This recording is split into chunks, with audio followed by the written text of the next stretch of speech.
सबसे पहले तो मैं आपको धन्यवाद देना चाहती हूँ कि आप मेरा इंतजार कर रहे हैं और आपने यहाँ आने का कष्ट किया। रास्ते में मैंने देखा कि काफी ट्रैफिक भी रुका हुआ था, इसके लिए मैं क्षमा चाहती हूँ।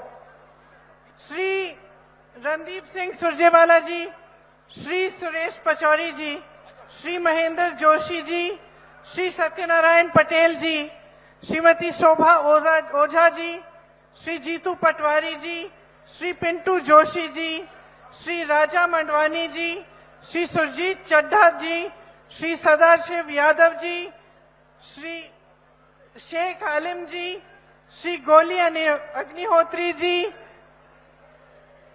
मंच पर उपस्थित सभी नेता कार्यकर्तागण, मेरे कार्यकर्ता साथी उमाशंकर रायकवाड़ जी, संतोषी बाई जी, राजेंद्र शर्मा जी और राधे बुरासी जी, आप सबका भी इस मंच पर बहुत बहुत स्वागत। एक बार मेरे साथ कहिए, खजराना गणेश भगवान की, खजराना गणेश भगवान जी की जय। महाकालेश्वर और ओंकारेश्वर के बीच मालवा के पठार पर बसा इंदौर है। आज यहाँ आकर मुझे बहुत गर्व भी है और एक भावनात्मक रिश्ता है आपके बीच और मेरे परिवार, मेरी पार्टी के नेताओं के बीच। इसको निभाने के लिए मैं आज यहाँ आई हूँ। यहाँ की जनता मेहनती है, मददगार है। आप सबने इसका मिसाल कोरोना के समय दिखाया, जब पूरे देश के लिए आपका शहर एक मिसाल बना।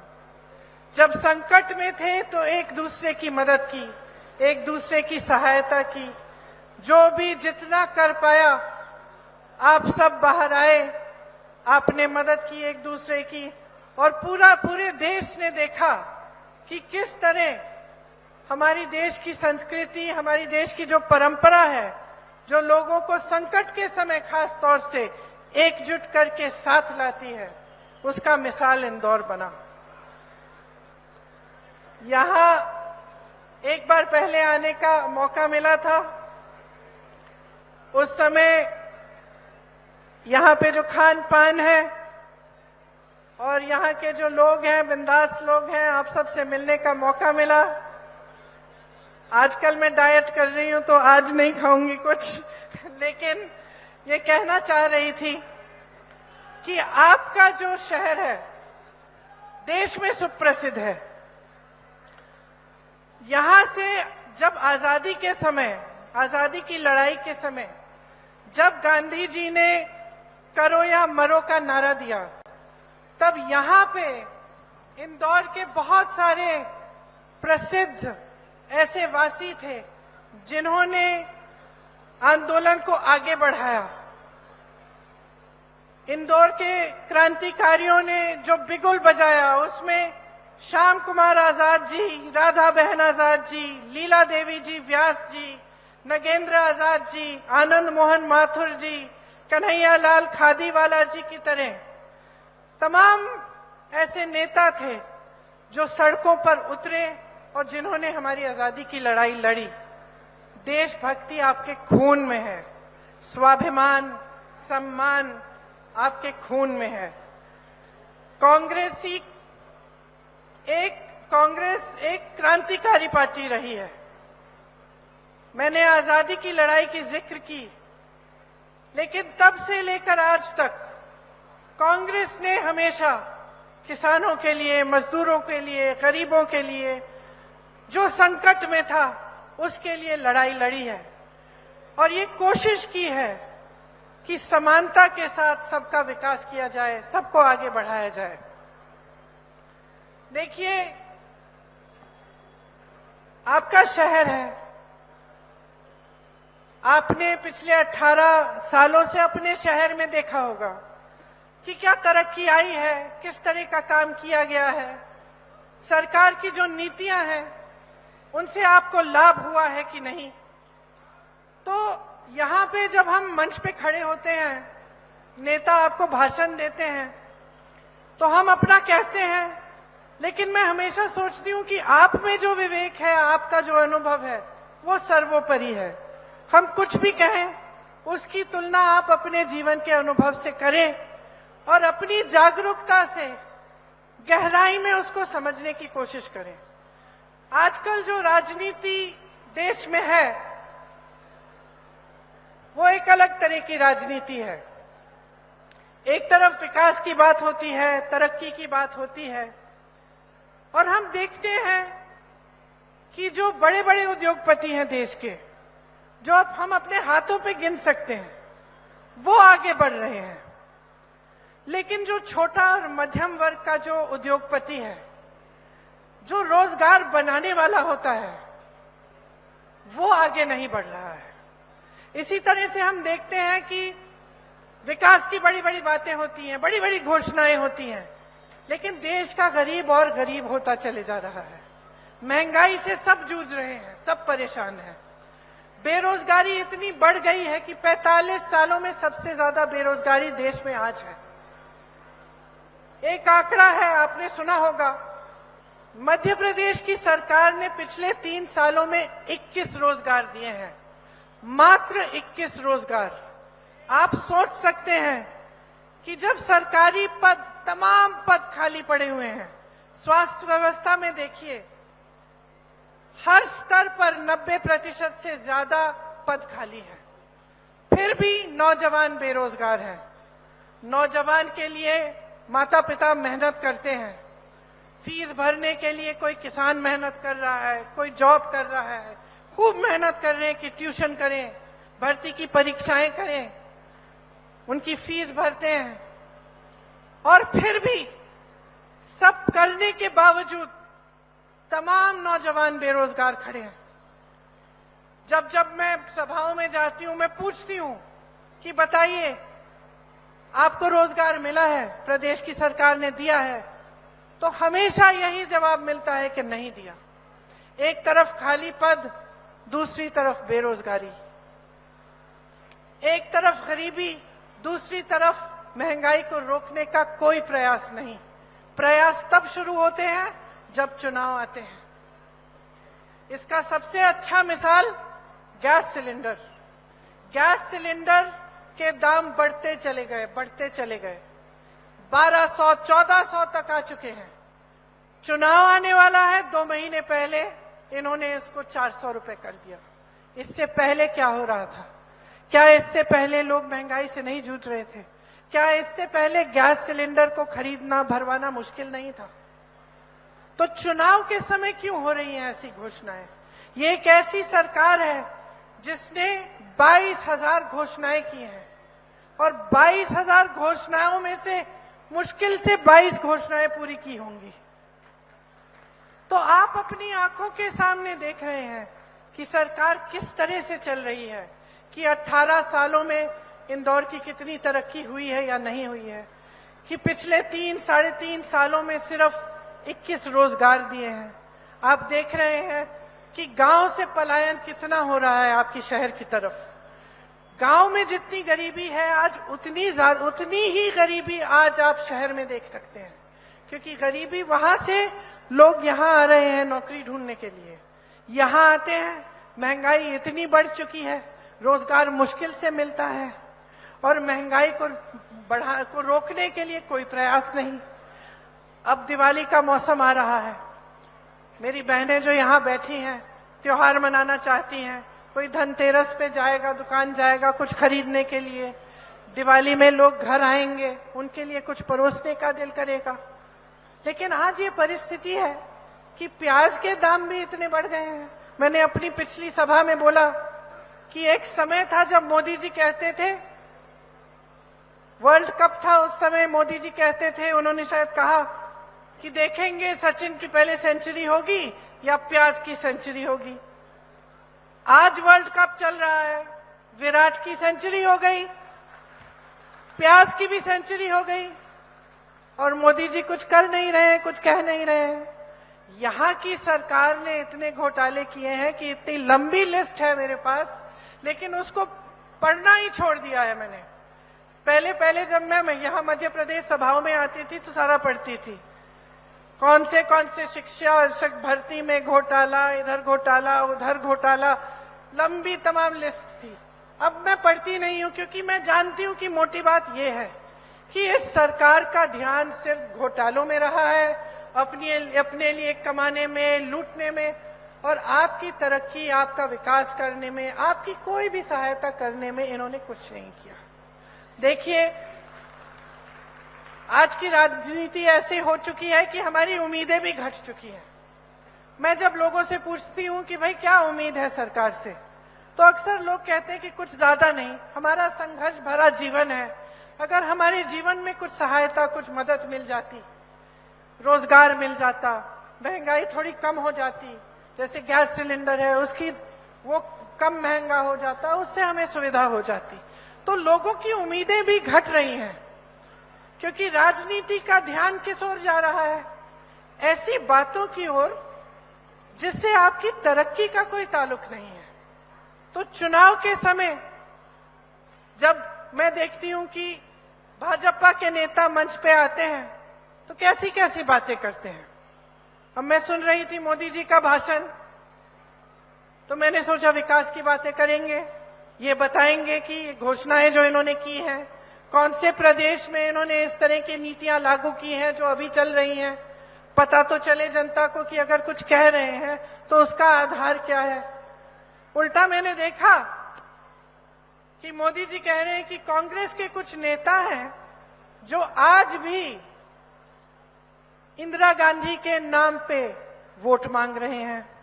तो मैंने सोचा अरे ये तो मोदी जी मेरी बात कर रहे हैं, मुझसे नाराज हो गए। और मैं सोच रही थी कि मोदी जी आप तो 24 घंटे हर भाषण में पंडित नेहरू का नाम लेते हैं, हर भाषण में पंडित नेहरू का नाम लेते हैं।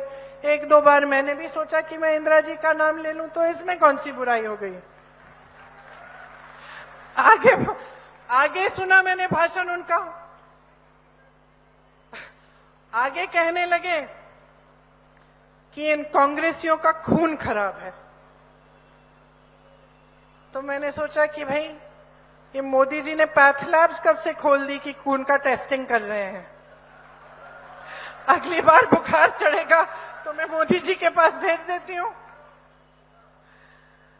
लेकिन मन में देखिए मजाक एक तरफ है, मन में ये बात आई कि आप प्रधानमंत्री हैं, आपके पद की एक गरिमा है।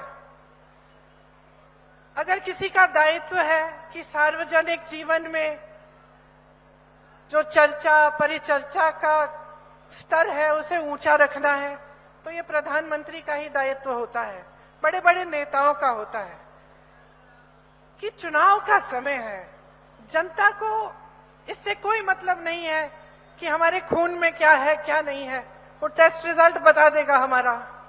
जनता को मतलब है अपनी समस्याओं से। आज सबसे बड़ी समस्याएं क्या हैं?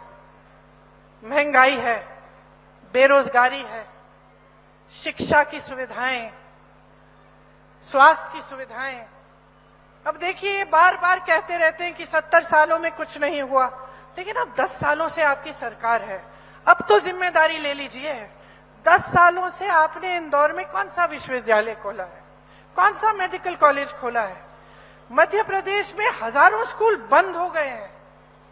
जब लोग गांव से यहाँ शहरों में पलायन करते हैं वो इसलिए करते हैं क्योंकि वहां आपने सुविधा दी नहीं है।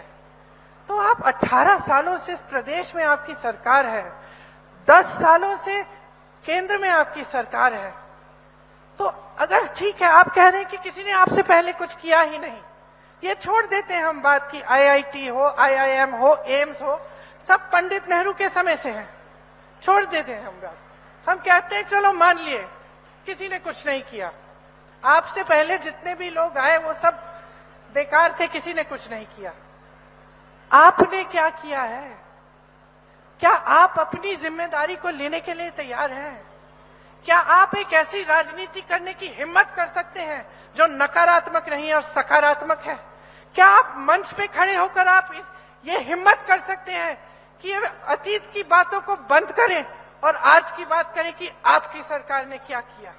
क्योंकि जब आप इस बात को उठाते हैं तो सिर्फ ऐसी बातें करते हैं कि हमने G20 की, बहुत बढ़िया किया, देश का मान सम्मान बढ़ाया, ठीक है, संसद का सुंदरीकरण किया, उसमें भी आपने 20,000 करोड़ रुपए खर्च कर लिए। आपने अपने लिए 2 बड़े बड़े हवाई जहाज खरीदे, 16,000 करोड़ रुपए खर्च लिए। क्या जनता का हक नहीं है कि पूछे कि ये किसके पैसे खर्च रहे हैं, ये किसकी संपत्ति है जो आप अपने दोस्तों को, बड़े बड़े उद्योगपतियों को सौंप रहे हैं, जो कौड़ियों के दाम में आप दे रहे हैं उनको? क्या जनता का हक नहीं है कि आपसे पूछे कि 70 साल की बात छोड़िए, 10 साल की बात बताइए, 10 साल में हम बेरोजगार क्यों हैं? आपने रोजगार क्यों नहीं बनाए? जहां से रोजगार बनते हैं उन कंपनियों को आपने कौड़ियों के दाम में क्यों बेच दिया अपने दोस्तों को? क्या हमें पूछने का हक नहीं है? क्या जनता को ये पूछने का हक नहीं है कि पहले हमें किसानी, खेती से हमें रोजगार मिलते थे, हमें ग्रामीण रोजगार मिलता था मनरेगा से, आज आपने उसको ठप कर दिया है। आज किसान इतना परेशान है, पेट्रोल, डीजल, खाद कुछ नहीं खरीद सकता। क्या किसान को हक नहीं है कि वो पूछे कि वो ट्रैक्टर पे जीएसटी क्यों दे रहा है, वो पेट्रोल पे जीएसटी क्यों दे रहा है, वो डीजल पे जीएसटी क्यों दे रहा है? क्या उसे हक नहीं है पूछने का कि मेरा बेटा तुम्हारे लिए सरहद पे खड़े होकर इस देश की रक्षा कर रहा है, मेरा बेटा जवान बनता है, और मेरे बेटे के लिए तुम ऐसी स्कीम क्यों लाए हो मोदी जी जो 4 सालों में खत्म हो जाती है? मेरा बेटा काम करता है, परिश्रम करता है, संघर्ष करता है सेना में भर्ती होने के लिए, और आपने उसको 4 सालों के लिए 4 सालों की नौकरी देकर उसको आप घर भेज देंगे? क्या हक नहीं है किसान को पूछने का? क्या महिलाओं को हक नहीं है पूछने का कि हमारे लिए क्या किया? आपकी यहाँ 18 सालों से सरकार थी, पिछली ये सरकार 3.5 सालों से चल रही है। क्या महिलाओं को हक नहीं है पूछने के लिए कि हमें पहले ये पैसे क्यों नहीं दिए जो चुनाव के 2 महीने पहले आप हमारे खातों में डाल रहे हो? क्या हम उस समय गरीब नहीं थे? क्या हम उस समय समाज का बोझ नहीं उठा रहे थे? क्या हम उस समय खेतियों में काम कर नहीं रहे थे? क्या हम उस समय अपने बच्चों की परवरिश नहीं कर रहे थे? क्या महिलाओं को हक नहीं है ये पूछने के लिए कि जो बिल आप लाए हैं हमारे आरक्षण के लिए, जिसमें आप कहते हैं कि 33% आरक्षण हमें देंगे, वो बिल 10 साल के लिए आप लागू क्यों नहीं करेंगे?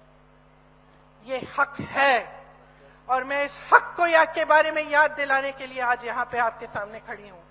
मुझे वोट नहीं चाहिए, मुझे आपकी जागरूकता चाहिए। मैं चाहती हूँ कि आपके हक आपके हाथों में जाए, कि आपका अधिकार वापस आपको मिले। मैं चाहती हूँ कि जैसे छत्तीसगढ़ में कांग्रेस की सरकार है जो हर स्तर पर जनता की संपत्ति जनता की जेब में वापस डाल रही है, वैसी सरकार मध्य प्रदेश में बने। मैं चाहती हूं कि जो मध्य प्रदेश की सरकार ने जो काम करके आपको दिखाया है कि आपकी सारी संपत्ति आपसे की जेब से निकाल दी, मिडिल क्लास के लिए कोई विजन नहीं, गरीबों के लिए कोई विजन नहीं, आपके लिए कोई सहूलियत सहायता नहीं, और सारी संपत्ति बड़े बड़े उद्योगपतियों को दे दी। मैं चाहती हूं कि वो संपत्ति वापस आपके जेब में जाए। कैसे जाएगी? कांग्रेस की जो सरकारें हैं वो करके दिखा रही हैं। कांग्रेस राजस्थान में आज 25 लाख का इलाज मुफ्त में हो रहा है, और ये चुनावी घोषणा नहीं थी, ये 1.5 साल से चल रहा है। राजस्थान में ये हो रहा है, छत्तीसगढ़ में गांव में जो समस्याएं हैं वो गांव में सुलझाने की कोशिश हो रही है। यहाँ पूरे प्रदेश में एक बहुत बड़ी समस्या है आवारा पशुओं की। छत्तीसगढ़ में उन्होंने सोचा कि इसे कैसे सुलझाएं, गौठान बनाएं, स्वयं सेवा समूह को उनमें काम दिलवाया। जो गाय थी उसका जो गोबर है उसको खरीदा सरकार ने ताकि वहां मजबूती मिले। मनरेगा को मजबूत करने की कोशिश की, ग्रामीण रोजगार देने की कोशिश की, ओपीएस को लागू किया। आज सरकारी कर्मचारी का एक ही डिमांड है, कहता है 20 सालों से मैंने काम किया, मैंने देश सेवा की, आप सब यहाँ खड़े हैं, ये देश सेवा ही है, वरना आप यहाँ नहीं खड़े होते एक चुनावी सभा में।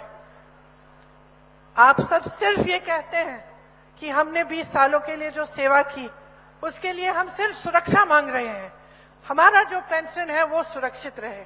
हमें ये घबराहट नहीं चाहिए कि हमारे पेंशन को आपने कहीं इन्वेस्ट कर लिया, कल को कुछ समस्या उठ गई और हमारी सारी कमाई गवा दी।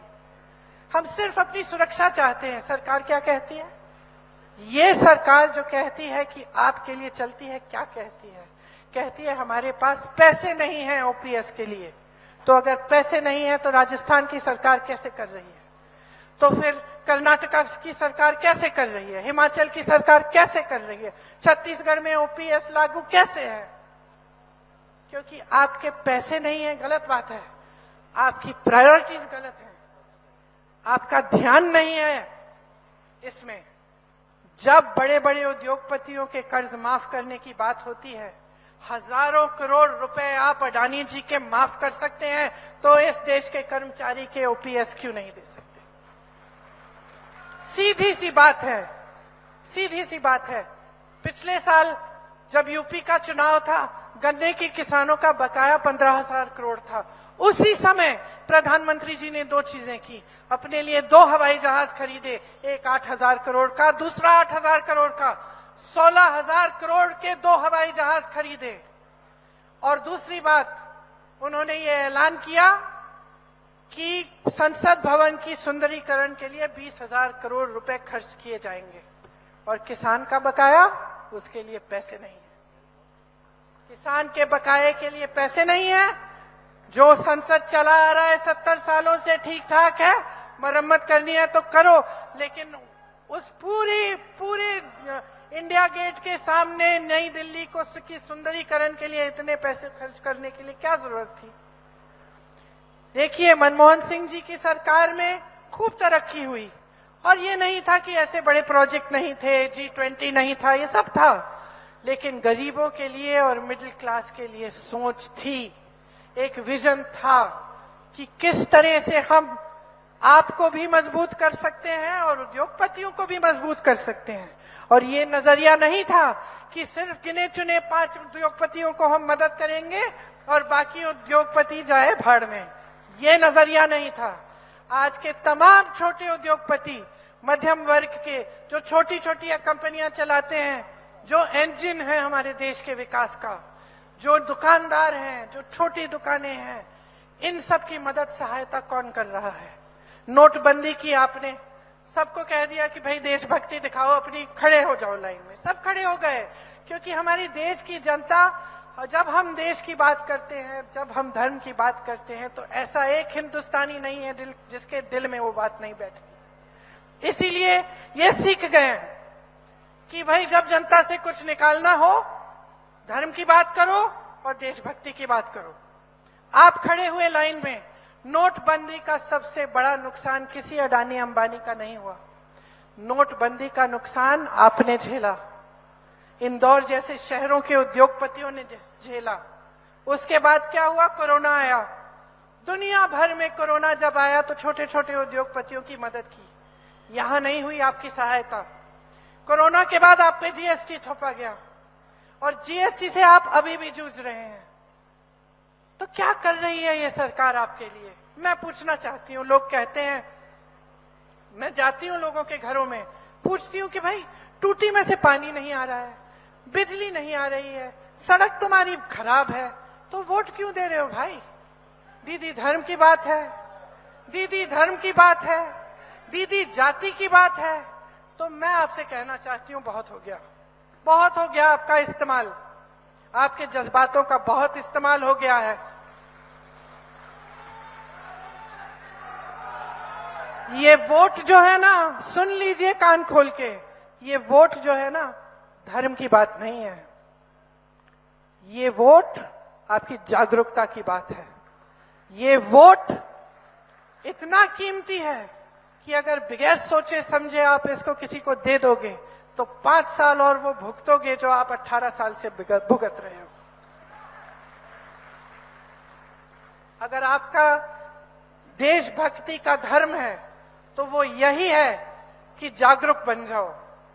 जो इस मंच पे आकर आपसे इधर उधर की बातें करता है, आपके ध्यान को भटकाकर आपका इस्तेमाल करने की कोशिश करता है, उसको सबक सिखाओ। अपने विकास के बारे में पूछो, अपने भविष्य के बारे में पूछो।